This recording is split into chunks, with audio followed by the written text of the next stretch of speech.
அண்ணன் சீர்திட்டம்.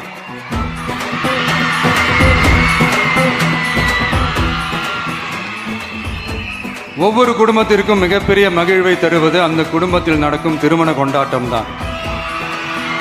அதை எந்த வருத்தமும் இன்றி முழு மன நிறைவுடன் கொண்டாட வேண்டும்.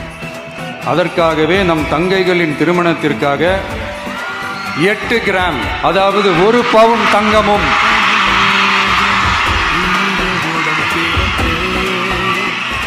1 பவுன் தங்கமும் தரமான பட்டு சேலையும்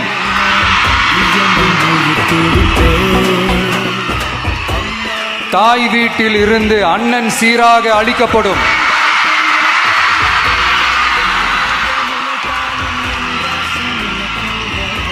இப்படியான அந்த மகிழ்வை பங்கேற்பதில் தமிழக வெற்றிக் கழகமும் நாமும் பெரும் மகிழ்ச்சி அடைவதை தெரிவித்துக் கொள்கிறோம்.